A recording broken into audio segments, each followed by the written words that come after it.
Assalamualaikum warahmatullahi wabarakatuh. Selamat datang di channel Kang Slamet. Kali ini Kang Slamet akan membawakan kisah yang berjudul Anak Tulang Wangi.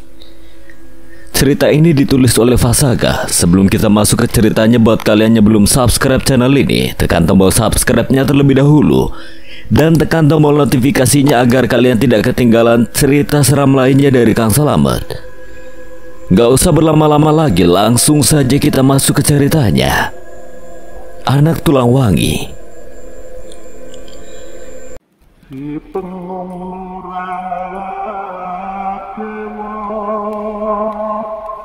dan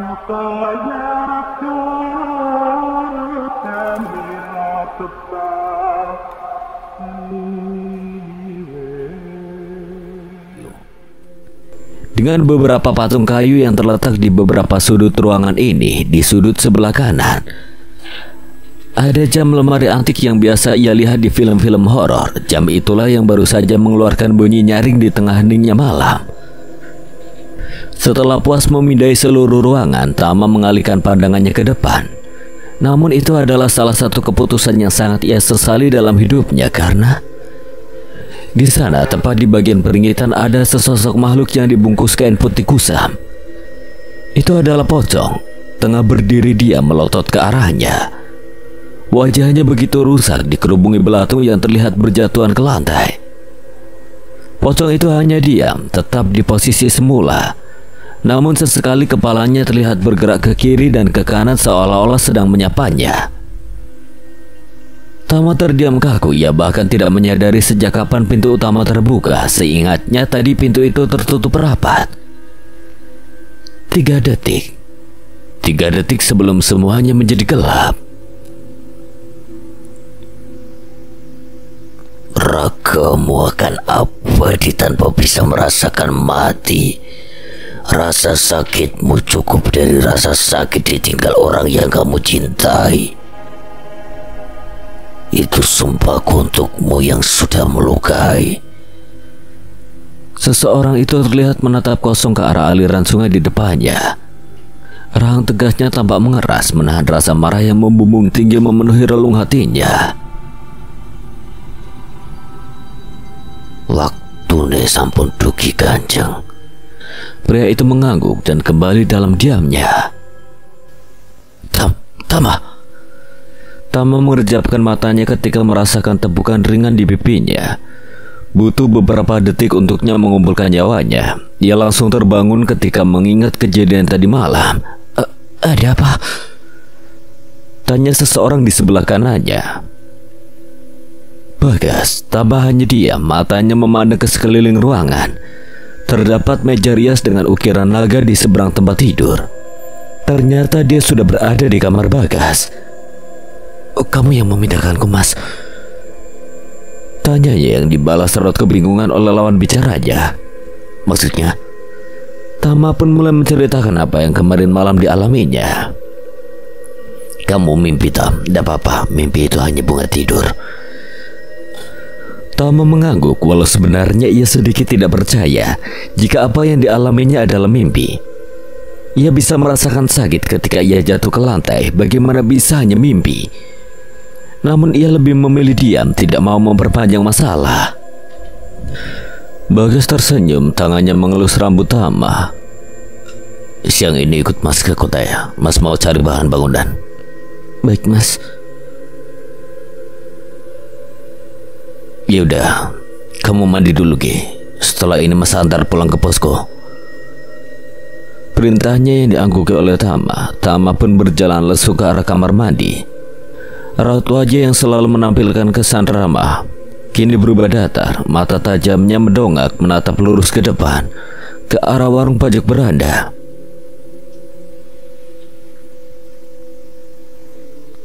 Urung wayai, jangan keluar, jangan membuat takut orang-orangku. Sore, tak mulai rapatnya. Semua mengangguk setuju mendengar ucapan Banu. Proker kita kan ada 5 C ya. Yang sudah kita mulai ada 2 proker. irigasi sama menghidupkan balai pengobatan. Masih ada 3 yang belum dieksekusi. Sebut Dan, 3 broker itu apa saja? Kok aku sih mas? Makanya jangan rame, fokus. Aku kalau udah kesel, ku balang ballpoint loh. Danu hanya nyengir. Ia nunduk ke arah laptopnya dan membaca catatan broker mereka. Pembangunan perpustakaan desa digital, pengembangan wisata desa berbasis budaya, pembelajaran IT untuk pemuda desa. Jadi ketika broker terakhir yang memungkinkan untuk kita lakukan hanya broker kedua, sisanya mustahil untuk kita eksekusi. Ucap Lingga memberi argumen. Kevin menyenggol Danu. Cepet susul. Mas, kemarin aku sama Kevin sempat berdiskusi tentang broker kita. Bukankah lebih baik kita fokus membangun daripada mengembangkan? Karena seperti yang kita tahu, keadaan di sini benar-benar tertinggal. Banu melirik ke arah yang lain. Tatapannya berhenti di Tama yang terlihat pendiam daripada biasanya. Gimana Tama menurut kamu? Mereka semua menoleh ke arah Tama yang tetap melamun. Danu menyenggol lengan sang sahabat. Tam, panggilnya lumayan keras dan berhasil mendapatkan pelototan bengis dari Banu. Bis mas. Banu menatap serius ke arah Tama. Kamu kenapa Tam? Tidak biasanya kamu diam. Enggak mas, enggak apa-apa kok. Mereka semua menatap Tama lekat mencari kebohongan di wajah pemuda itu. Namun yang mereka dapati hanyalah tatapan kosong dengan warna kulit yang sedikit pucat. Kamu sakit toh? Ling, periksa nih anak. Badannya panas banget deh. Danu menempelkan punggung tangannya di bahu Tama. Lingga segera beranjak menghampiri Tama. Punggung tangannya terasa panas ketika bersentuhan dengan dahi pemuda itu. Sepertinya Tama sedang demam. Tam, kita ke kamar aja yuk. Kamu harus istirahat. Ucapnya sembari memegang lengan Tama, membantunya agar tidak jatuh. Mereka berdua berjalan menuju kamar Tama. Sesampainya di kamar, Lingga menidurkan Tama di kasurnya. Tangannya bergerak lincah menutup tubuh Tama dengan selimut. Setelah selesai, ia bangkit dan hendak meninggalkan kamar. Bataragung inguker kerening jejantung. Jenak yang wiseso sono pasendan suci noro koyo simudo. Nudar anggoro. Lingga berhenti melangkah. Setelah mendengar senandung lirik dari bibir Tama, ia menoleh dan melihat Tama setelah tertidur lelap. Sepertinya tadi ia hanya sedang berhalusinasi. Ia pun mengendikan bahunya acuh dan segera meninggalkan kamar. Gimana? Tama udah diminumin obat? Tanya Danu ketika melihat Lingga duduk di kursi seberangnya. Tama kan alergi obat, masa kamu lupa? Oh iya, baiklah, sampai mana kita tadi? PLTA, jawab Kevin kalem. Danu memutar laptop ke arah teman-temannya. Ia pun mulai menjelaskan sedikit proker yang kemarin sudah ia rancang. Ya, walaupun belum rampung. Pembangkit listrik tenaga air PLTA adalah pembangkit yang mengandalkan energi potensial dan kinetik dari air untuk menghasilkan energi listrik. Bentuk utama dari pembangkit listrik jenis ini adalah generator yang dihubungkan ke turbin yang digerakkan oleh tenaga kinetik dan air. Danu berhenti sejenak untuk mengatur napas.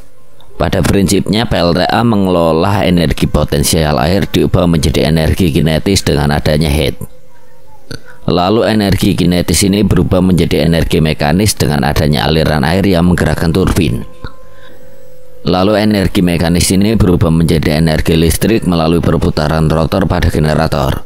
Jumlah energi listrik yang bisa dibangkitkan dengan sumber daya air tergantung pada dua hal, yaitu jarak tinggi air dan beberapa besar jumlah air yang mengalir.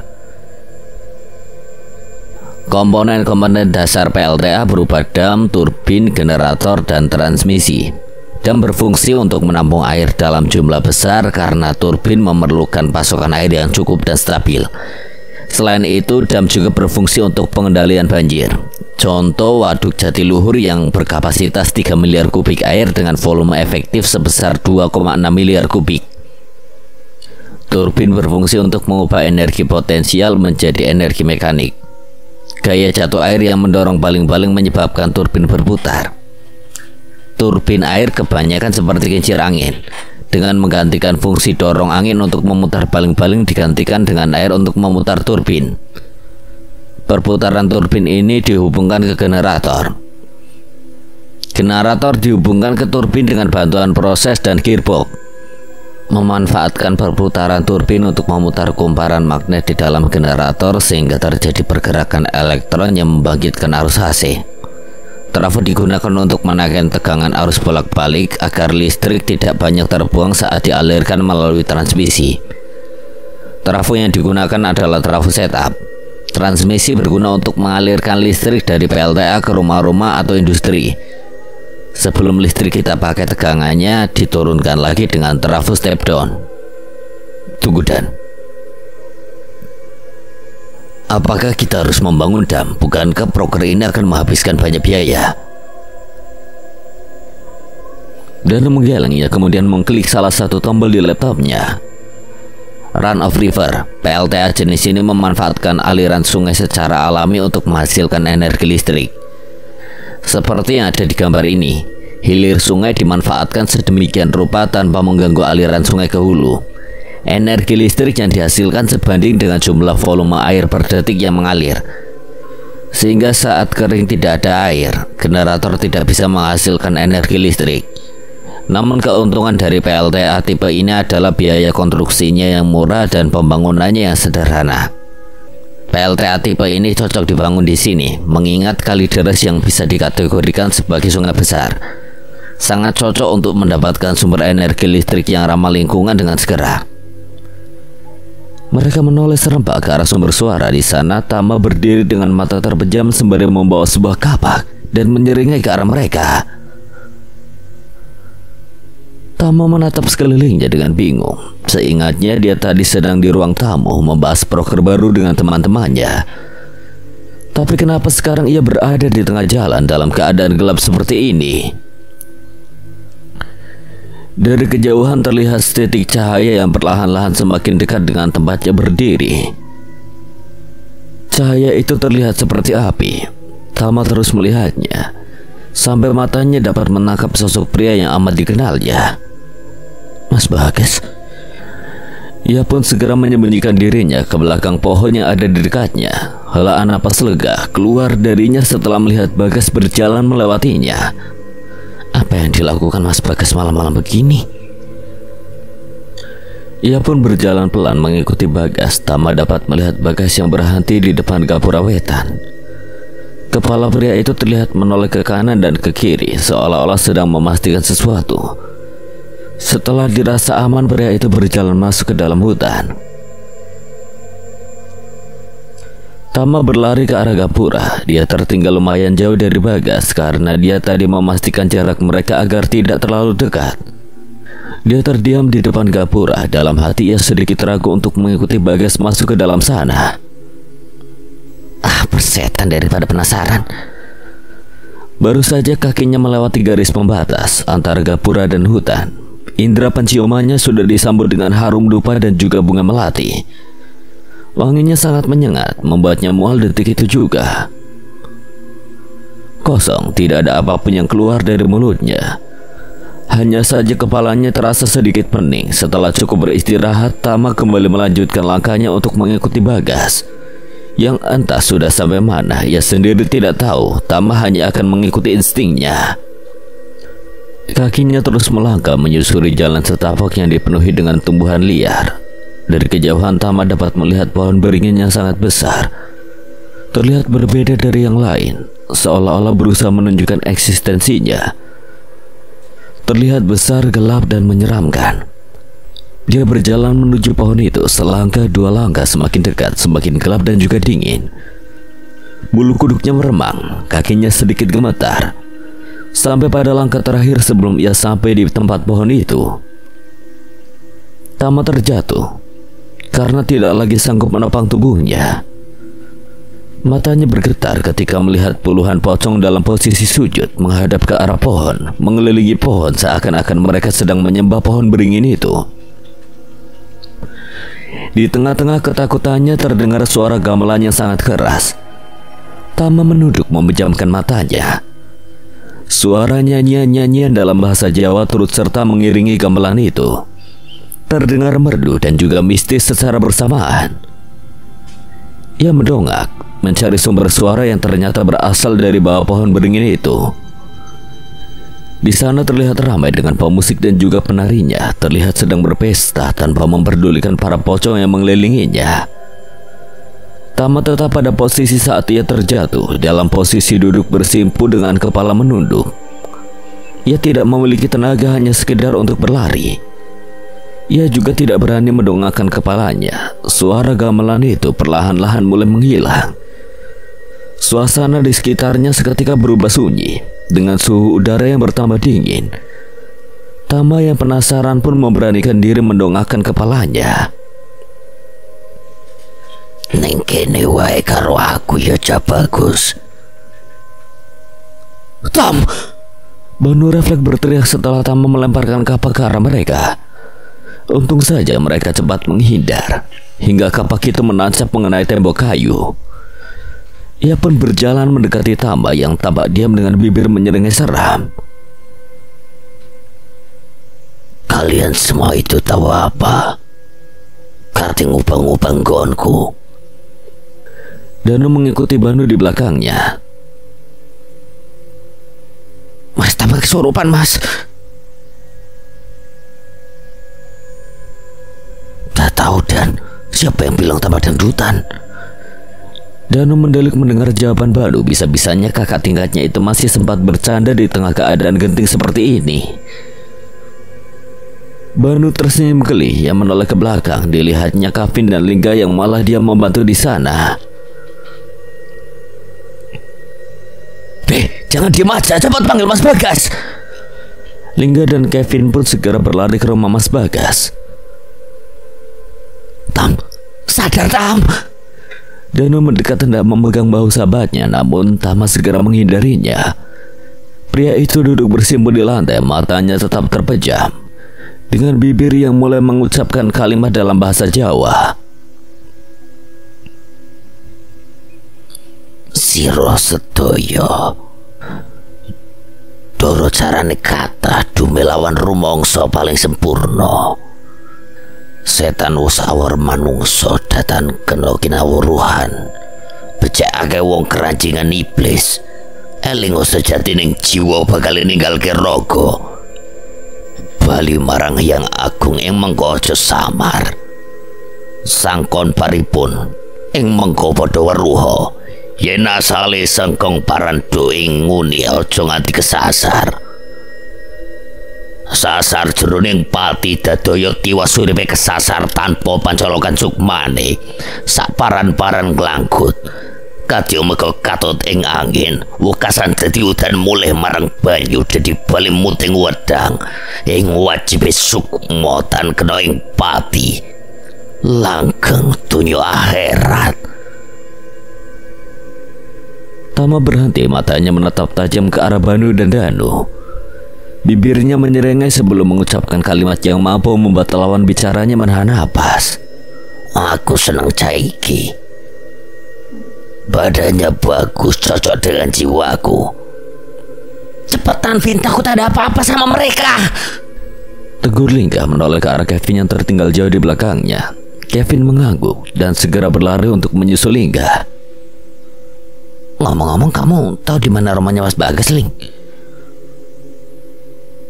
Kata Tama rumah Mas Bagas di sebelah timur makam, Vin. Gak ada bangunan lain di sana selain rumah itu. Berani sekali ya Mas Bagas. Mau gimana lagi, Ling? Wong iku rumah saya. Saut sebuah suara di belakang mereka. Mereka menoleh ke belakang. Dilihatnya Mas Bagas yang tengah tersenyum ramah ke arah mereka. Di sebelahnya ada seorang kakek tua berpakaian serba hitam dan menggunakan ikat kepala yang berwarna senada. Ngomong-ngomong, kalian mau kemana? Kevin melotot. Astaga, ya baru ingat tujuan mereka. Oke, Kami mau pergi ke rumah Mas Tama kesurupan. Apa? Bagas menoleh ke arah pria tua di sebelahnya dan mengangguk. Mereka kemudian berjalan ke arah posko meninggalkan Kevin dan Lingga. Kita ditinggal, Vin. Daripada kita berdiri di sini, lebih baik kita segera menyusul mereka. Kok iso dadi koyo ngene, Ban? Banu menggeleng mendengarkan pertanyaan dari Bagas. Ia kemudian kembali memfokuskan pandangannya ke arah Tama yang sedang berusaha disembuhkan oleh Mbah Kasun, kakek tua yang datang bersama Bagas. Dia adalah tetua di kampung ini. Kata Bagas, Mbah Kasun baru saja menginap di rumah anaknya. Makanya mereka tidak ketemu beliau pas awal datang ke sini. Mbah Kasun tampak berdiri dan berjalan mendekati mereka. Gas. Nggih, Mbah. Gagelom Bali. Terus teman saya bagaimana, Mbah? Ini Banu, Mbah, anak Jombang. Ladalah pantesan iso basa Jawa. Ngene le. Mbah tadi sudah mencoba berbicara dengan Demite. Angel tidak mau pulang. Kalau sudah begini, Gas, dan kumpul no para warga, suruh ngumpul di omah turu. Awak dhewe kudu ndang adakno kondo mayit. Iya, Mbah. Ban. Banu tersentak mendengar panggilan Bagas. Dari tadi pandangannya terfokus pada Tama yang sedang menatap kosong ke arah depan. Iya, Mas. Pergilah ke rumah Pak Mudin. Minta kain kafan sama genjari. Cepat Joban, keburu maghrib. Oh iya, Pan, Pak Mudin sekalian suruh ke omah turu. Banu mengangguk dan segera pergi ke rumah Pak Mudin. Bagas menghela napasnya lelah. Ia menoleh ke arah kamar Tama. Dilihatnya pemuda itu yang sedang menatap kosong ke arah depan. Seperti tahu sedang diperhatikan, Tama menoleh ke arah Bagas dan bagus. Aku jangan dipulangkan, masih suka bermain. Danu sedikit memundurkan kepalanya ketika merasakan hembusan napas panas Tama. Setelah pria itu berbisik di telinganya, ia saat ini ditugaskan untuk menemani Tama di ruang tamu. Bagas dan yang lain mempersiapkan keperluan upacara. Ling, panggilnya ketika melihat Lingga dan Kevin yang baru saja memasuki posko mereka. Ada apa, Dan? Yang lain kemana? Tanya Lingga ketika tidak melihat keberadaan orang-orang. Hanya Danu dan Tama yang ada di sini. Mas Bagus sama Mbah Kasun sedang menyiapkan keperluan upacara. Kalau Mas Banu, dia disuruh Mas Bagas ngambil kain kafan di rumah Pak Modin. Kain kafan? Buat apa? Buat nyembuhin Tama. Deminya ndak mau keluar, jadi harus ngadain ritual buat pengusiran. Lingga mengangguk. Matanya melirik Tama yang ternyata juga sedang melihat ke arahnya. Halo, Cak Bagus. Ganteng tenan tala. Lingga menoleh bertanya ke arah Danu. Apa katanya, Dan? Dia benci kamu. Terima kasih, ucapnya yang dibalas anggukan malu-malu oleh pemuda itu. Danu terkekeh. Demit yang merasuki Tama ini genit sekali. Tama kegeseran sempit ini, tegurnya. Dari tadi Demit itu selalu menempel padanya. Kebetulan kursi ruang tamu mereka saat ini telah berganti sofa yang dibelikan oleh Mas Bagas. Demit itu hanya menyeringai dan terus melihat ke arahnya. Terserah wis. Kevin terus menatap ke arah Tama. Dia bukan tipikal orang yang percaya dengan hal gaib. Oleh karena itulah dari tadi dia terus memperhatikan temannya itu dengan curiga. Demit yang merasuki Tama menoleh ke arah Kevin. Sepertinya makhluk itu sadar jika sedang diperhatikan. Aku kudu koncomu, Gir. Temanmu saat ini sedang berada di alas sukma. Jika ingin temanmu kembali, pulangkan aku. Tama terus berlari tak tentu arah menyusuri hutan yang dikelilingi semak belukar. Ia tak peduli jika ada hewan liar di balik semak-semak yang dilewatinya. Baginya sekarang yang terpenting adalah berlari kencang, menghindari sosok perempuan yang terus mengejarnya sembari melantunkan tembang yang ia sendiri tidak paham apa maksudnya. Tuhan, tolong aku, mohon. Tama berhenti, nafasnya menderu dengan jantung berdebar kencang. Kakinya terasa lemas setelah sekian lama berlari, belum lagi fakta bahwa ia terus berputar di tempat yang sama. Aku harus bagaimana? Ningkine wae karo aku. Tama refleks berbalik ketika mendengar bisikan itu. Tubuhnya terjatuh karena kakinya tidak lagi mampu untuk menopang tubuhnya. Sosok penari itu berdiri di depannya dengan ditemani oleh 5 sosok lain. Dengan kostum yang sama, mereka terlihat begitu cantik dan juga menyeramkan di saat yang bersamaan. Di antara semua itu, Tama baru sadar jika mereka adalah pria yang memakai baju penari wanita. Di saat dia tengah tenggelam dalam rasa takutnya, tiba-tiba saja terdengar suara gamelan di hutan itu. Bunyinya nyaring, diiringi dengan sorak-sorai ramai yang cukup mengganggu kedamaian telinganya. Tama menoleh ke sekitar hutan yang terlihat sepi. Namun bunyi itu semakin lama semakin keras, seolah-olah datang dari jarak jauh dan mendekat. Ia kemudian menoleh lagi ke arah penari di depannya. Mereka mulai menari dengan iringan musik gamelannya entah datang dari mana. Tiba-tiba saja, tempat yang tadinya sepi kini begitu ramai. Dan tempat yang tadinya hutan kini berubah menjadi perkampungan. Kalian semua tidak bisa memulangkan aku. Aku diperintahkan langsung oleh Raden Ageng untuk membawakan istrinya. Sopo sing mau maksud garwa? Ya bocah iki. Sudah saatnya Bestari bertemu dengan Respatinya. Sudah semua, Ban? Pak Modin bertanya pada Banu yang sedang sibuk memasukkan barang-barang yang akan dibawa ke Omah Tulu. Banu mengangguk. Sudah, Pak. Ojo ono sing keri oleh, kudu kabeh lengkap. Nggih, Pak. Mereka pun meninggalkan rumah menuju Omah Tulu. Sepanjang perjalanan tidak ada percakapan apapun di antara keduanya. Sebenarnya Banu ingin bertanya banyak hal. Namun ketika melihat Pak Modin seperti fokus menggumamkan sesuatu, yang mengurungkan niatnya. Temanmu itu jatuh wetonnya pas weton tulang wangi. Jadi mudah membuat setan mendekat, harus dijaga sungguh-sungguh yoleh. Takutnya kalau terlalu disukai nanti dibawa ke alam sukmo. Alam sukmo, Pak? Kabeh sing ana ndek donya iki punya alamnya sendiri-sendiri, Pan. Tapi terkadang masih ada yang tamak, mengganggu alam lain. Tidak manusia, tidak setan. Yo podo, demi juga aslinya dari manusia. Alam sukmo iku biasanya tempat untuk roh yang meninggalnya masih memiliki urusannya harus diselesaikan. Ada lagi yang namanya alam sukmo. Itu tempat yang sangat-sangat dilarang untuk kita bertandang ke sana. Tempat untuk roh orang meninggal dan juga roh orang yang masih hidup. Jika yang mempunyai tempat tidak mengizinkan masuk atau keluar, ia tidak bisa, Ban. Tama itu, Pak. Roh temanmu sekarang berada di alam sukmo. Makanya itu kita memerlukan ritual gondo mayit untuk mengembalikannya. Saya masih tidak ngerti tentang ritual itu, Pak. Gondo itu bau mayit, itu ya jenazah. Secara harfiah artinya bau mayit.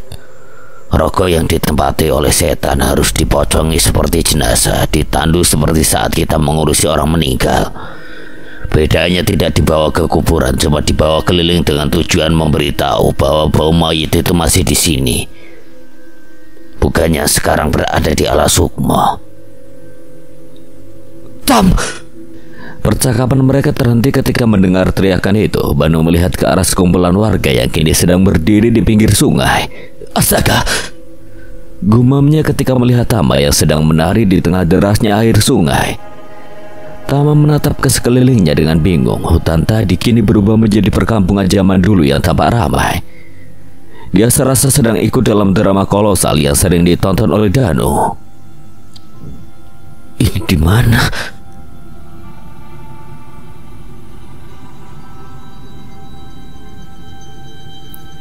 Tama menoleh ke kanan dan ke kiri ketika mendengar tembang Jawa yang terdengar sangat merdu. Tanpa sadar kakinya bergerak mengikuti asal suara itu. Dia terus melangkah menuju sebuah rumah joglo yang terletak di ujung sebelah timur tempatnya berdiri. Dia menghentikan kakinya ketika melihat seorang ibu yang tengah menimang anaknya di depan rumah. Jantungnya berdetak kencang, dilengkapi dengan perasaan sesak yang mau memenuhi rongga dadanya.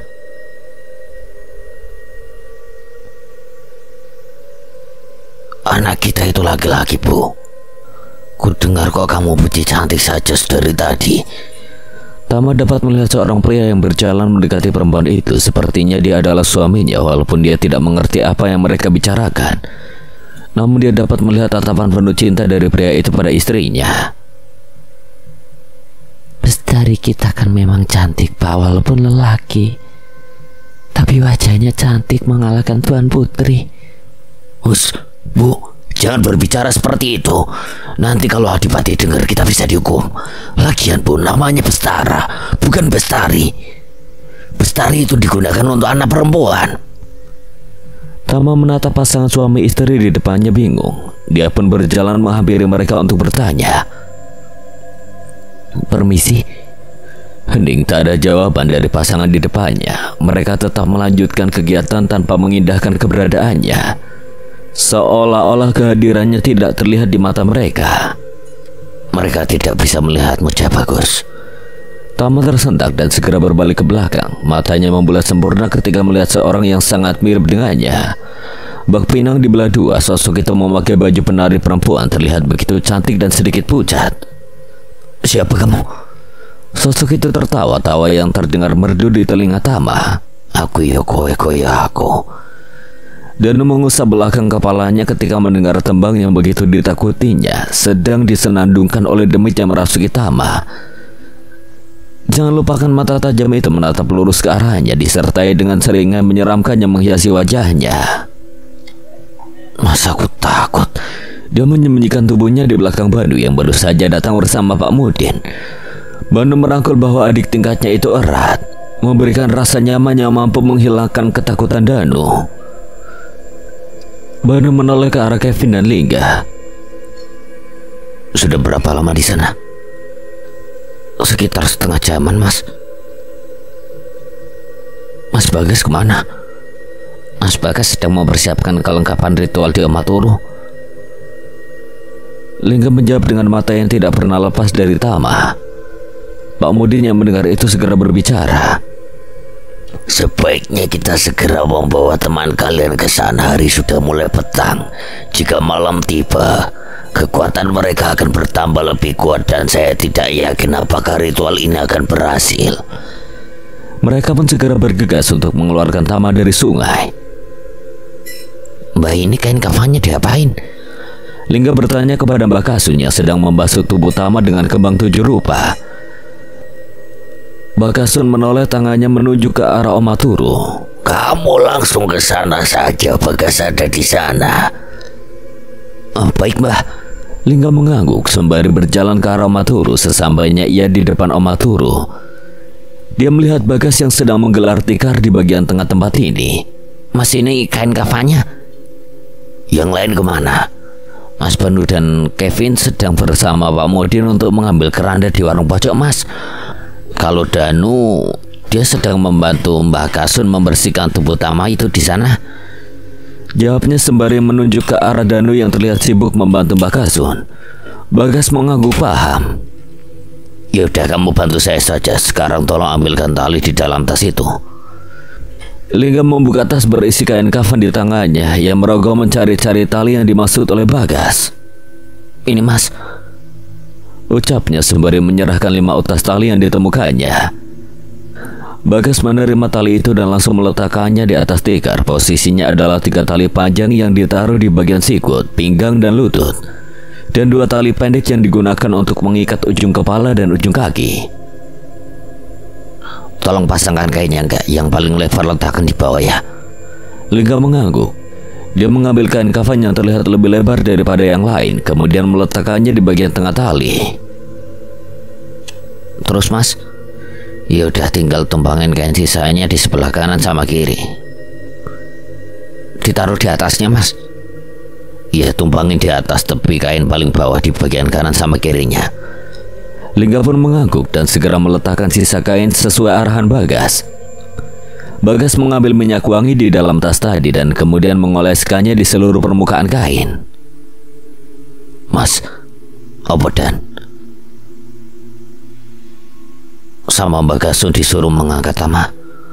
Bagas mengangguk dan segera berjalan mengikuti Danu. Ini langsung diletakkan di atas kain tabah.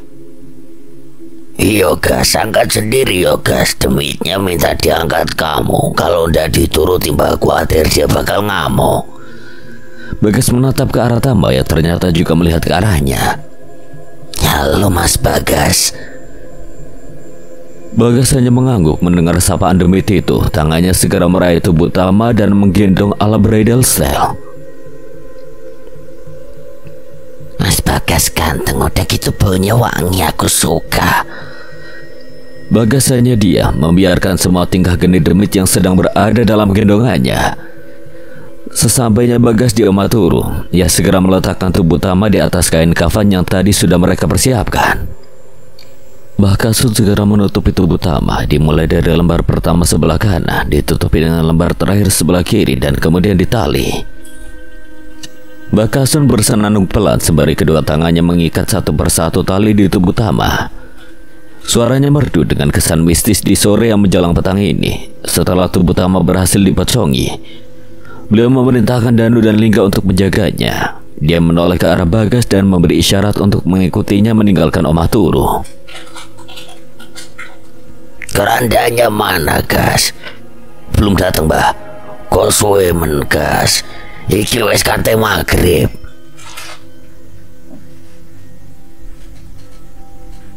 Bah, Tama bah.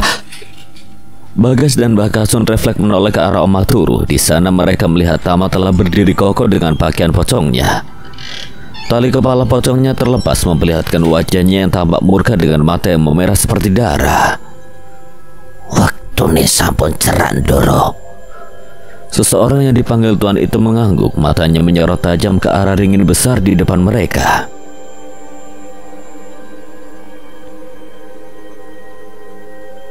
Bestariku harus mengingat respatinya fit supaya sukmaku bisa menyatu. Kembatan Kakang Gimba. Banu bertanya kepada Pak Modin ketika pintu warung pojok tidak bisa terbuka. Pasti ini dihalangi Ban. Banu menatap pintu berwarna hijau di depannya kesal, matanya melirik ke arah luar yang mulai terlihat gelap. Kita harus cepat, sebentar lagi maghrib. Pintunya nggak bisa, Vin. Kevin bergerak maju menggantikan Banu untuk membuka pintu warung pojok. Bisa gini. Tadi nggak bisa, Vin. Tanya aja ke Pak Modin. Iya kan Pak? Udahlah, daripada kita sibuk bertengkar, lebih baik bergegas. Waktu sudah semakin malam. Banu segera masuk ke dalam warung pojok dan mengambil keranda untuk dibawa ke Omaturu. Di sisi lain, Bakasun mengangkat tangannya ke arah Bagas, memberikan gestur agar laki-laki itu tidak usah khawatir. Ada apa? Sudah waktunya kamu kembali. Sukmana itu jangan dipegang terus. Tanyanya ke arah Tama yang menatap tajam ke arah mereka. Raden Ageng belum memerintahkanku untuk kembali. Aku tidak bisa kembali tanpa izin dari beliau. Bakasun maju mengambil duduk di sebelah Tama setelah sebelumnya beliau mendudukkan Tama. Sopo Raden Ageng iku? Tama menoleh ke arah Bakasun menunjukkan seringai lebar yang menghiasi bibirnya. Raden Ageng, Raden Ageng.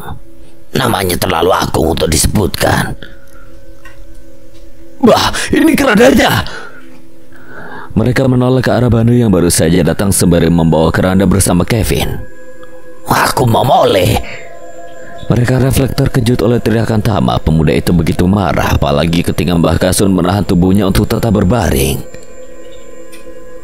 Kowe kabeh ra iso ngolehno aku. Anak ini sedang napak tilas di alam sukma. Jika kalian semua memaksa, sukma anak ini tidak akan selamat. Mbah Kasun mengambil air sumur di dalam bejana perunggu yang telah dicampur dengan bunga 7 rupa. Kemudian memercikannya ke tubuh Tama yang sedang mencoba melepaskan diri dari cekalan Banu dan juga Lingga. Mbah, bagaimana? Sepertinya Godamaya tidak akan mempan lagi. Dalam siji-siji ritual mapa jiwa, gas. Saya saja, Mbah. Kalau anak-anak saya khawatir kejebak juga. Mas, itu ritual apa? Bagas menatap 3 anak muda di depannya. Mapa jiwa atau bisa kita sebut menjemput jiwa. Berarti bukan kita yang menunggu jiwa untuk datang, tapi kita sendiri yang datang ke alam mereka untuk menjemput jiwa yang sedang kita cari. Apakah itu tidak berbahaya, Mas?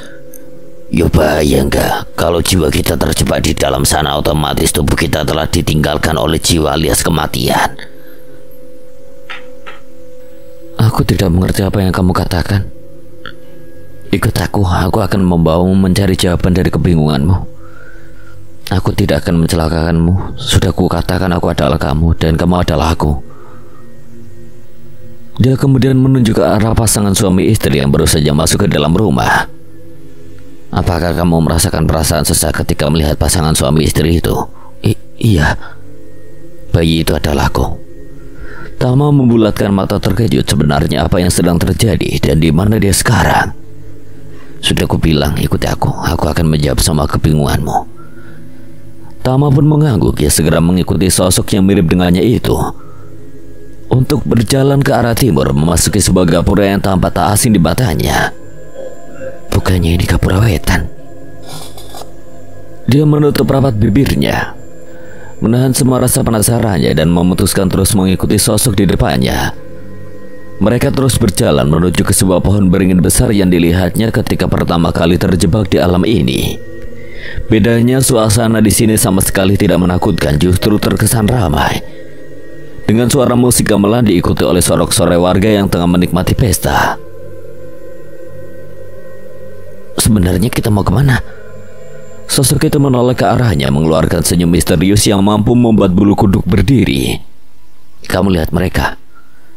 Tunjuknya pada sekelompok penari di bawah pohon ringin. Tama mengangguk. Dia bisa melihat ada sekitar 7 penari yang sedang menari di bawah pohon ringin, lengkap dengan grup gamelan dan juga para warga yang sedang menikmati pesta. Seringai di wajah sosok di depannya kian melebar. Sosok itu menggerakkan tangannya seolah-olah sedang menghapus gambar di depan mereka. Sekarang lihat.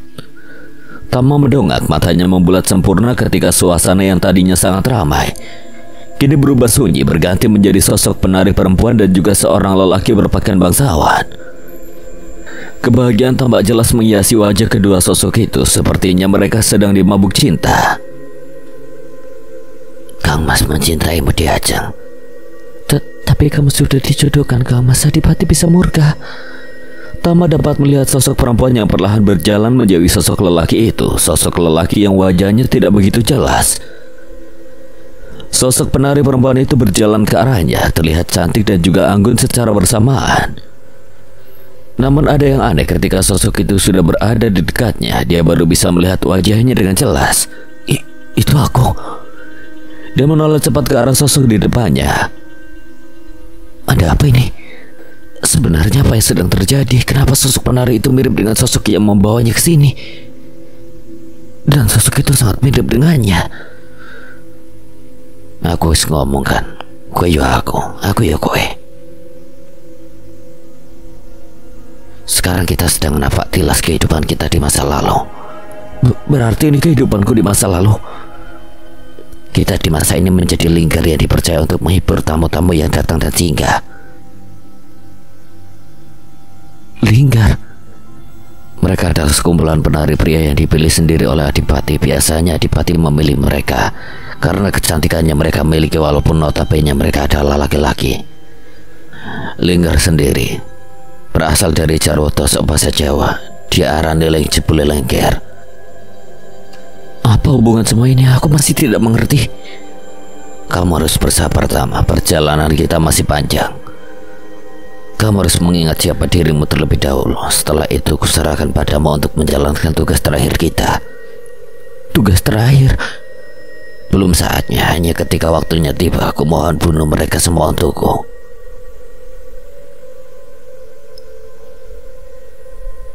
Busara!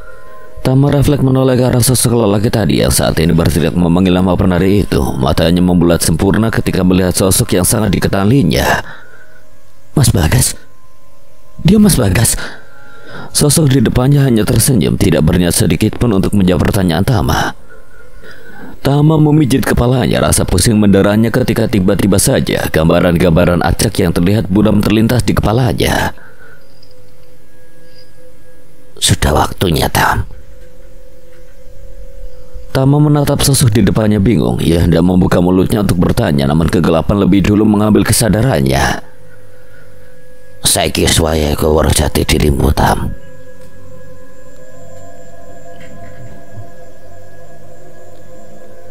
Kowe yakin kira arep dadi linggar? Sebenarnya apa yang telah dilakukan sosok itu padaku? Tiba-tiba saja latar tempat yang semula hutan berganti sebuah rumah joglo. Ger, kau meneng wae to, Simbo iki takon lho. Nggih, Mbok. Kula sampun yakin. Adipati sendiri yang berbicara menyuruhku jadi linggar. Aku tak tahu apa yang sedang terjadi. Bibirku tiba-tiba saja refleks mengucapkan hal itu. Aku benar-benar tidak memiliki kuasa atas tubuhku sendiri, seolah-olah ada yang berusaha menggerakkannya. Sepertinya aku pernah melihat perempuan yang memanggil dirinya sendiri Simbo. Tapi di mana ya? Aku ingat. Dia adalah perempuan penggendong bayi yang kutemui beberapa waktu lalu. Ya sudah, pesene Simbo, berhati-hati Langger. Jangan sampai membuat kesalahan yang bisa membuat Adipati murka. Setelah Simba mengucapkan hal itu, kantuk tiba-tiba saja menghampiriku. Kelopak mataku memberat dan kemudian tertutup. Diresi ilan disuceni. Aku refleks membuka mataku tatkala mendengar bisikan bernada rendah di telinga kiriku. Mataku membulat sempurna karena lagi dan lagi latar tempat kembali berubah. Ayo awakmu. Seseorang tiba-tiba saja datang dan menghampiriku. Aku hanya bisa pasrah saat tanganku ditarik menuju sebuah sungai yang sangat familiar di mataku. Kali deras, tubuhku diarahkan untuk berendam di tengah aliran sungai yang lumayan deras. Sebisa mungkin aku harus mempertahankan keseimbangan tubuhku. Jika tidak, aku bisa hanyut terseret arus. Terdengar suara gamelan dan suara kidung yang dinyanyikan oleh seorang pria bersuara merdu. Aku mendongak melihat ke tepi sungai. Jantungku berpacu cepat tatkala melihat jajaran pocong yang berbaris rapi di sepanjang tepi sungai. Seolah-olah sedang memperhatikan kami yang saat ini berendam di sungai. Aku menoleh ke sekelilingku. Ada sekitar 7 orang yang ikut berendam bersamaku. Namun anehnya raut wajah mereka tidak menunjukkan ketakutan. Atau mungkin hanya aku yang bisa melihat pemandangan menyeramkan itu. Aku kembali melihat ke arah depan. Mataku refleks terpejam saat wajah hancur itu berada tepat di depan wajahku. Tubuhku gemetar hebat, kakiku melemas. Aku hanya bisa pasrah saat arus sungai mulai menghanyutkan tubuhku. Seseorang yang tadi membawaku berteriak marah. Wajahnya terlihat merah padam dengan bibir mendesis kesal. Aku hanya bisa menunduk, tak berani melihat wajah marahnya. Rasa dingin terasa tatkala orang itu mengguyurkan seember air di atas kepalaku. Air itu berbau wangi. Wangi campuran melati dan bunga-bunga yang lain. Bibir orang itu bergumam, tidak terdengar jelas.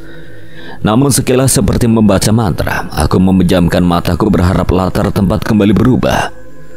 Tapi ternyata itu tidak berhasil. Berada di sini membuat napasku sesak. Aku ingin segera mengakhiri semua ini. Mulai sekarang kalian sudah saja dilingkar. Jalankan apa yang diperintahkan dan jauhi apa yang dilarang. Orang itu berucap tegas dan tak terbantahkan. Seolah-olah apa yang ia ucapkan adalah sebuah putusan mutlak seorang hakim kepada terdakwanya. Tiba-tiba saja mataku kembali memberat dan semuanya menjadi gelap. Sayup-sayupku dengar suara gamelan yang berbunyi nyaring di dekatku. Sorak-sorai dan juga teriakan terdengar menggaungkan sebuah nama yang sejak aku menginjakkan kaki di alam ini terus disebut oleh mereka. Bestari. Aku membuka mataku dan mendapati diriku yang sedang dirias oleh orang itu yang kutahu bernama Lasmini. Bestara, ayo tenan awakmu. Orang-orang tidak akan ada yang menyangka jika kamu adalah laki-laki. Setiap kali sosok yang kutemui di sini berbicara menggunakan bahasa Jawa, entah kenapa aku selalu memahaminya, seolah-olah bahasa ibuku memang bahasa Jawa.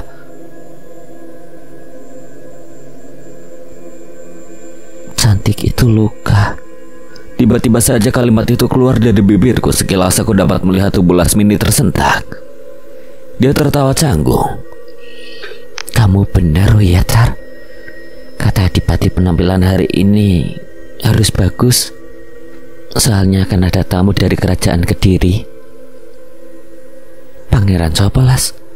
Bibirku kembali terbuka menanyakan hal itu tanpa ku minta. Berada di tubuh ini benar-benar membuatku frustasi. Pangeran Ramawijaya karo kancane Raden Respati. Anak itu menggung Narayana. Setelah Lasmini menjawab pertanyaan itu, seorang datang dan memanggil kami untuk segera ke lapangan. Kami menari, tubuhku bergerak gemulai mengikuti iringan gamelan para penonton bersorak dengan tubuh yang ikut menari bersama kami.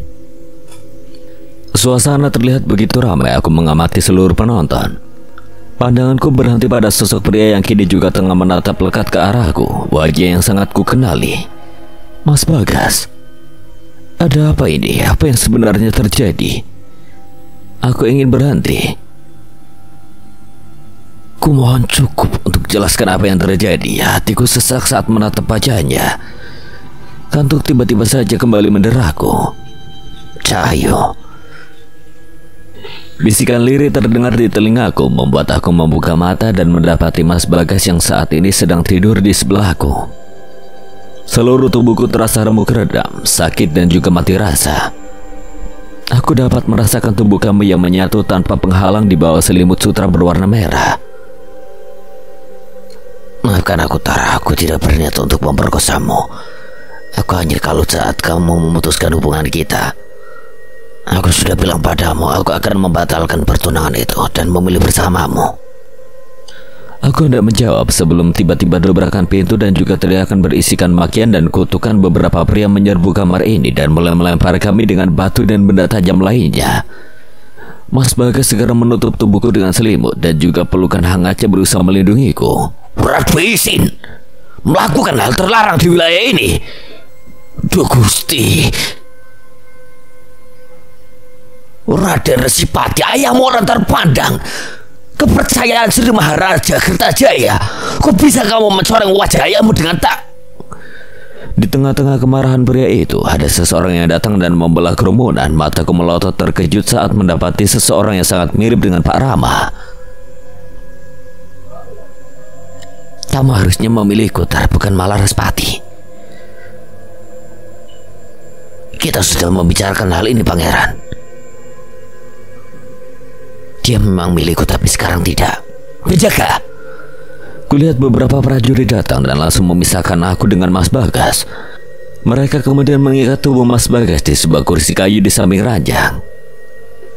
Aku mengeratkan peganganku pada selimut, berusaha menutupi tubuhku yang telanjang. Pak Rama berjalan menaiki ranjang menarik selimut yang menutupi tubuhku, sehingga tubuh telanjangku terpampang nyata di hadapan mereka semua. Aku berusaha menggerakkan tubuhku, namun nihil. Sedari awal aku memang tidak memiliki kuasa atasnya. Pak Rama mulai menggerayangi tubuhku dan memperkosaku di hadapan banyak orang. Sepertinya mereka semua adalah anak buahnya. Dendam, marah, malu semuanya bercampur menjadi satu. Mataku melirik ke arah Mas Bagas yang memberontak minta dilepaskan. Aku hanya bisa pasrah dan menangis. Tidak ada yang bisa kulakukan. Bahkan setelah Rama puas pun, dia menyuruh anak buahnya untuk kembali melecehkanku. Kelopak mataku kembali memberat. Latar tempat berganti menjadi lapangan luas. Tubuhku sakit dalam keadaan terikat tanpa busana di hadapan banyak orang. Cacian, sumpah serapah dan juga makian diucapkan oleh banyak mulut dan saling bersahutan. Aku menunduk memaki siapapun yang turut andil membawaku ke kehidupan ini, bahkan Tuhan sekalipun. Sesuatu terjatuh tepat di bawah kakiku. Aku menajamkan penglihatanku yang tanpa rabun. Bibirku keluh, jantungku berdetak kencang. Itu Mas Bagas. Bagaimana Bestari? Oh, atau bisa ku panggil Bestara, kekasihmu sudah mati. Apakah kau ingin segera menyusulnya? Aku mendongak tatkala perkataan aku itu terdengar di telingaku. Kulihat Rama yang berdiri tegap sembari memakai mahkotanya menyeringai puas ke arahku. Bibirku mendesis. Selain karena rasa perih, aku juga berusaha mengontrol emosiku. Pandanganku kembali ke arah Mas Bagas. Keadaannya sangat mengenaskan dengan luka tusuk di mana-mana. Lehernya menganga dengan darah yang sudah mulai mengering. Bunuh aku. Untuk pertama kalinya aku bisa mengucapkan kata yang ingin ku sampaikan. Baiklah, jika itu memang permintaanmu. Rama kemudian mendekat sembari membawa obor di tangannya. Obor itu kemudian diletakkan di bawah kakiku yang beralaskan jerami kering. Api seketika menyabar dan mulai membakar tubuhku. Rakamu akan abadi tanpa bisa merasakan mati. Rasa sakitmu cukup dari rasa sakit ditinggal orang yang kau cintai.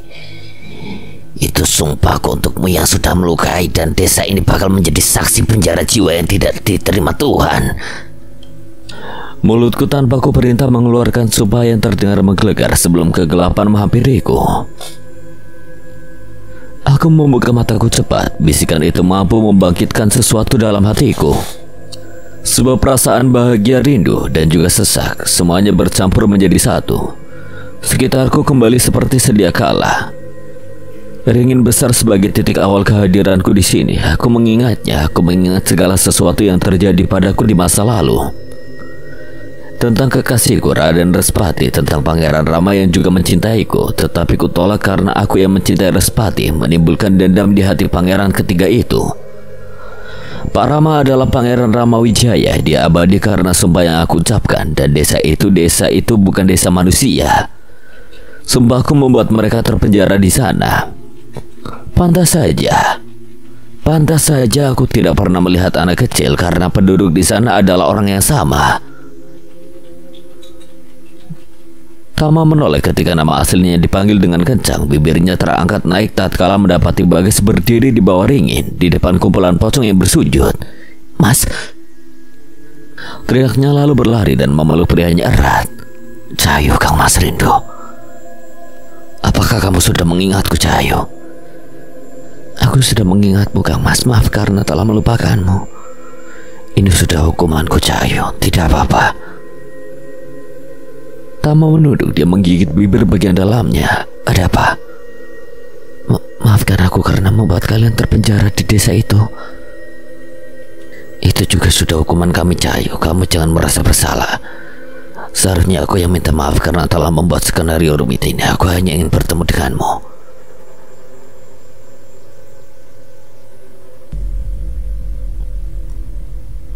"Bukankah kamu sering bertemu denganku dalam wujud lingkar?" "Tidak, sosok itu tidak ada di sini. Dia ada di dalam dirimu, Cahayu." "Sebenarnya semua ini apa, Mas?" "Mereka adalah jasad para penduduk yang sedang bersujud untuk memohon pengampunan darimu."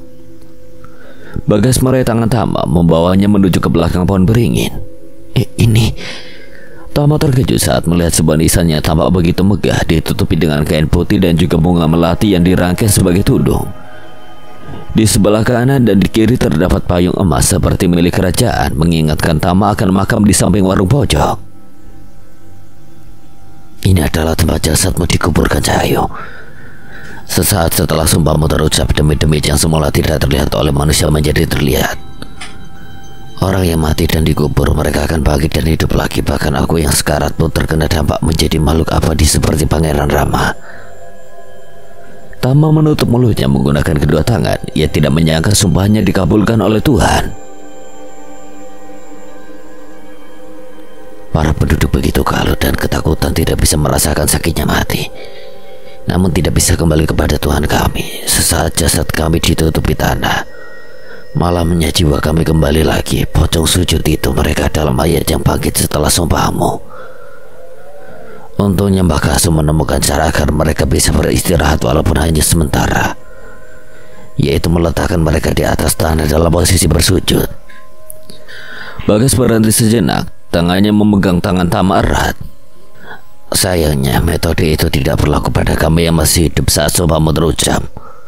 Kami ditakdirkan abadi karena sumpah itu. Tapi kamu, saat itu aku masih hidup Cahayu. Kedua mataku dapat melihatmu meregang nyawa tanpa bisa melakukan apapun. Aku pengecut, aku bajingan yang menyebabkan kamu mengalami kejadian malang itu. Jika saja aku mengalah dan tidak egois, kamu tidak akan mengalami, Pak. Tama mencium Bagas menghentikan racun penyesalan dari bibir prianya itu. Ia tak sanggup membayangkan hancurnya Respatinya saat itu. Tama tidak pernah menyalahkan Respati, begitupun Bestara.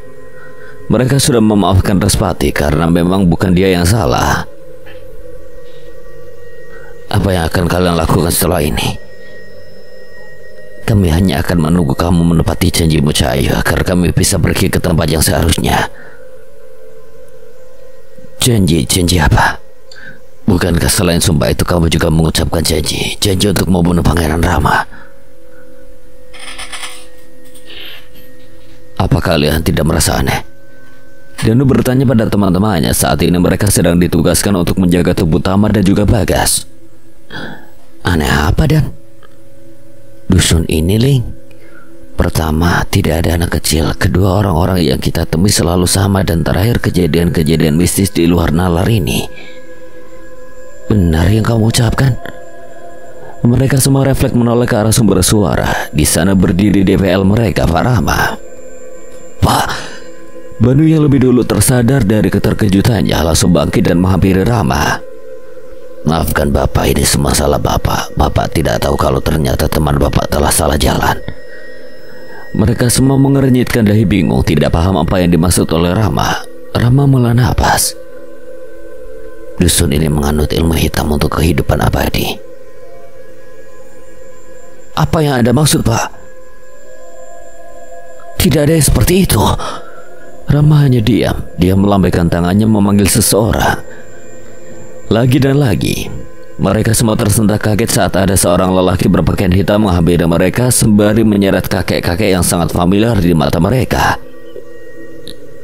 Batri! Di tengah keterkejutan mereka terdengar leguhan bibir Tama. Banu refleks berlari dan segera membuka tali pocong di tubuh Tama. Ayo kita harus segera pergi dari sini, Tam. Tunggu, ada apa, Mas?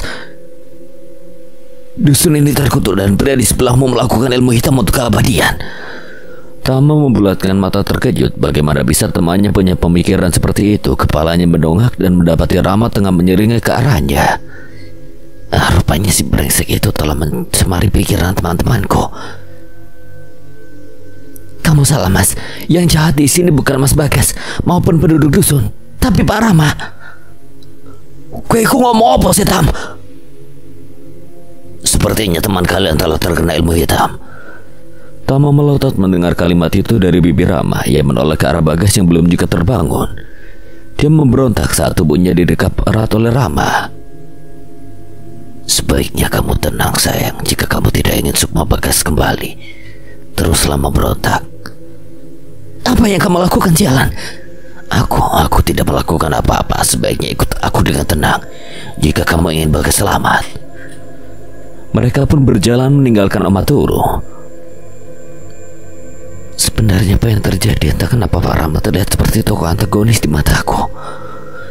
Kevin terdiam sembari menatap tubuh Bagas yang masih tertidur lelap. Dia memutuskan untuk tidak mengikuti teman-temannya. Perasaannya terasa ganjil terhadap DPL-nya itu. Matanya memindai ke sekeliling Omaturu. Tidak ada sedikit pun rasa takut yang dirasakannya. Prinsipnya selama dia tidak mengganggu mereka, mereka juga tidak mungkin mengganggunya. Pandangannya berhenti di satu titik. Ada sesuatu yang diletakkan di bawah tikar dekat dengan kaki Bagas. Ia menarik benda itu dan menemukan akar bangle yang ditali bercampur dengan bawang putih, gunting lipat dan peniti. Dia tersentak tatkala merasakan tepukan ringan di bahunya. Dilihatnya Bagas yang sudah duduk di belakangnya. Entah bagaimana cara pria itu melepaskan tali pocongnya. Yang jelas saat Kevin berbalik, tali di tubuh Bagas sudah terlepas. Kemana yang lain? Mereka pergi bersama Pak Rama. Di sisi lain di hutan wetan, Culno Tama, Cok!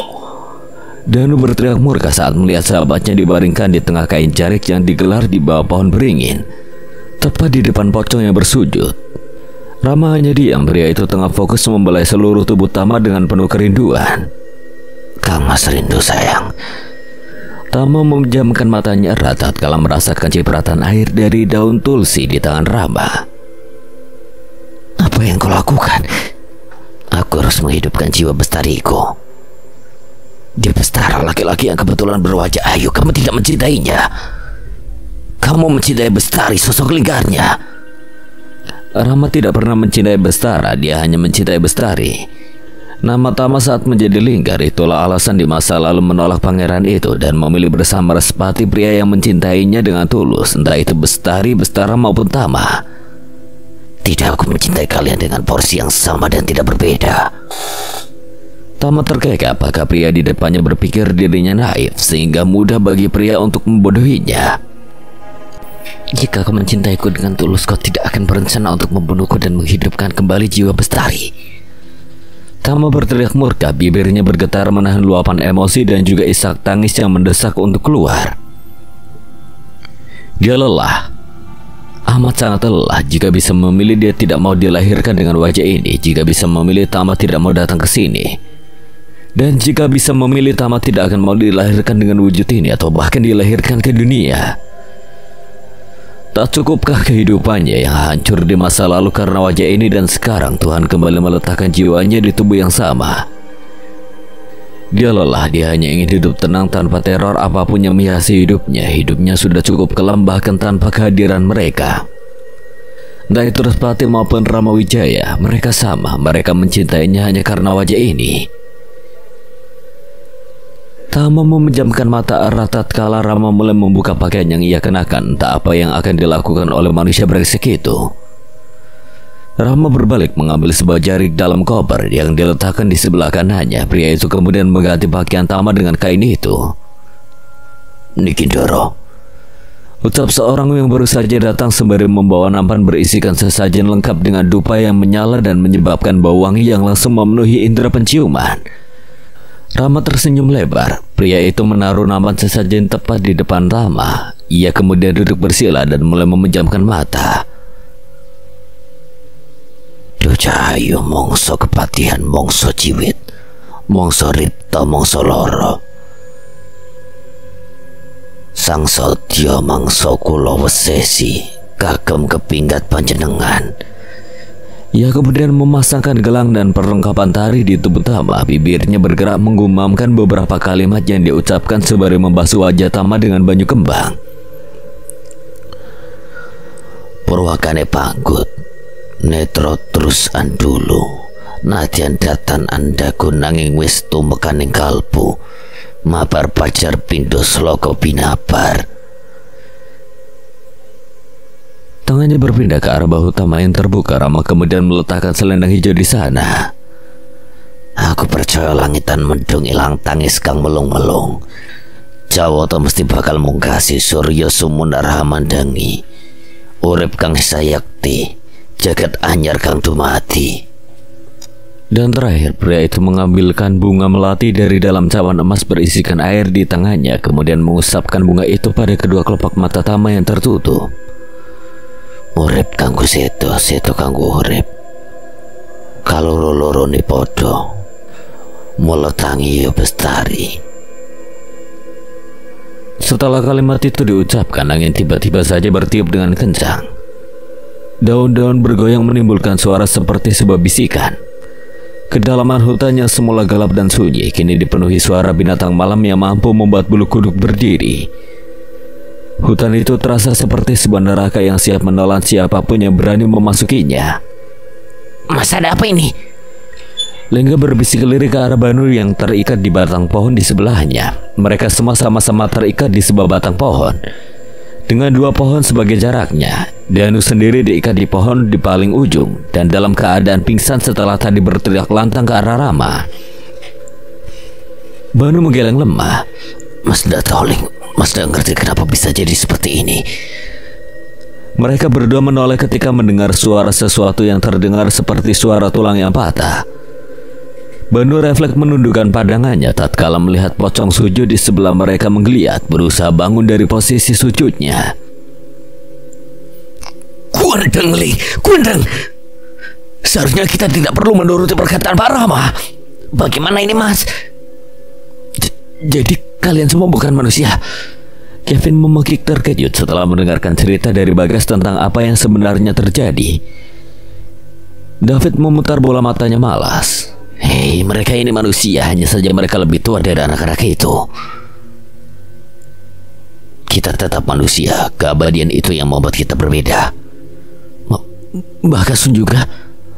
Saya tetap sama dari zaman kerajaan Kediri sampai sekarang. Kevin menatap mereka semua berbinar. Dia benar-benar tidak menyangka ada kejadian seperti ini di dunia nyata.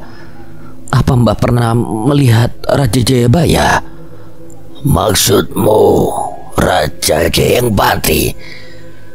Kevin mengangguk semangat. Dia pernah membaca sejarah Kediri dan panggilan itu lumayan sering ditemuinya saat membaca. Tentu saja pernah. Pangeran Ramawijaya sendiri adalah cucu dari Raja Jayangbati. Kasihan sekali Maharaja ya, punya cucu bentukannya seperti itu. Mbak, sekarang kita harus bagaimana? Kita harus menunggu sampai Pangeran Rama menyelesaikan ritualnya. Jika kita gegabah Sukmatama yang akan menjadi taruhannya. Gas, Mbak pulang dulu ya mengambil sesuatu. Apa kalian tahu mereka ada di mana? Tentu saja ada di hutan wetan. Disitulah makam Bestara berada. Jangan takut, saya belum meninggal. Kan kamu sudah mendengar cerita dari Bagas. Maaf Mbah. Tak apa-apa, wajar jika kau takut. Temanmu itu siapa namanya yang dulu ikut saya ke desa itu? Lingga. Iya, Lingga. Dia juga ikut mereka. Mereka semua pergi kecuali saya, Mas. Soalnya saya merasa sedikit curiga dengan Pak Rama. Tapi bukankah kalian sahabat? Itu yang diucapkan Pak Rama sewaktu mengajak kami untuk mengambil tempat KKN di sini. Sebenarnya dulu kami memang bersahabat, Vin. Cuma gara-gara dua orang tolol ini, persembahan kita jadi hancur. David sedikit menyindir Bagas. Tapi setelah kalian maksud saya setelah kalian hidup abadi, bukankah kalian kembali bersahabat? Sewaktu kami kesini tanpa Tama dan Mas David yang menyambut kami, dan kalian tanpa akrab waktu itu. Sebenarnya setelah kutukan itu hubungan kami membaik. Kami tidak bisa terlalu lama meninggalkan desa. Jika itu terjadi, mayat yang dulu kita penjara akan kembali hidup karena jiwa kami sebagai penguncinya. Jadi singkatnya, kami tidak bisa meninggalkan desa dan Rama menawarkan diri untuk mencari reinkarnasi dari Bestara. Siapa yang menyangka kan? Obsesi gilanya terhadap Bestari masih sama, bahkan setelah apa yang dia lakukan di masa lalu. David adalah saksi hidup perjuangan seorang Raden Respati. Dia adalah abdi dalam di kediaman Tumenggung Narayana. Setelah sumpah itu pun, dia tetap setia mengikuti doronya, yaitu Raden Respati yang saat ini mengubah identitasnya menjadi Bagas Jaya Maheswara. Mencintai seorang lelaki di masa lampau, bersaing dengan orang paling berkuasa. Melihat orang yang dicintainya dilecehkan di depan mata, tak selesai sampai di situ. Doronya masih harus melihat pujaan hatinya dibunuh tepat di depannya tanpa bisa melakukan apa-apa, dan yang terakhir, ia masih harus hidup abadi dengan kenangan yang jika itu orang lain mungkin sudah menjadi gila karena begitu beratnya beban yang harus ditanggung Raden muda itu. Yen asmara iku maring loro. Kapan kena asmara? Jika dia boleh egois, ingin rasanya dia menyalahkan semua orang yang berhubungan dengan masa lalu tuanya.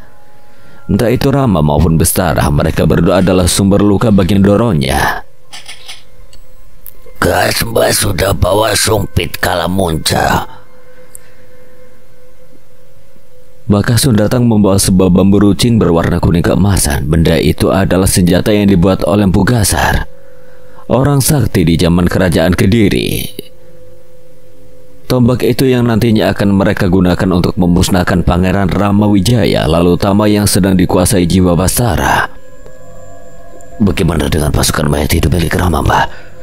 Kamu dan para warga bakar lautan di sebelah timur pohon beringin, dan Bahtri ajak sebagian warga untuk menyapu di sebelah utara pohon beringin. Aku dan Bagas yang akan langsung menghadapi mereka. Akan usahakan semua selesai sebelum subuh tiba. Bahkan pastikan Bestara telah keluar dari Raga Tama. Setelah itu kalian bergegaslah pergi meninggalkan dusun ini. Mas David telah menyiapkan kendaraan di Gapura masuk. Gunakan itu dan pergi. Ingat, kalian harus sampai di desa sebelum matahari terbit. Baik, Mbah. Bakasun tersenyum dan menepuk pundak Kevin pelan. Mata tuanya menoleh ke arah Bagas, David dan juga Bahtri. Ini adalah waktu yang sudah lama kita nantikan. Kita harus bisa mewujudkan hal itu. Hari ini kita harus mengakhiri hidup lama ini dan pergi ke tempat yang seharusnya. Tama menari mengikuti suara musik gamelan yang sedang dimainkan. Pocong-pocong bergerak mengelilinginya seolah-olah melindungi Tama dari orang luar yang berusaha mencelakainya. Matanya terpejam, bibir senyum, dan tubuh lentur yang bergerak ke sana kemari laksana penari profesional. Gerakannya anggun, indah dan juga sedikit menyeramkan. Mas, kita harus bagaimana? Dari yang baru saja tersadar dari pingsannya bertanya dengan lirih. Tubuhnya gemetar hebat melihat pemandangan menakutkan di depannya. Mas juga nggak tahu, dan kita harus ngapain? Mereka semua mengernyitkan dahi heran tatkala mendengar suara orang yang menyapu dari arah utara. Siapa yang menyapu di tengah malam seperti ini?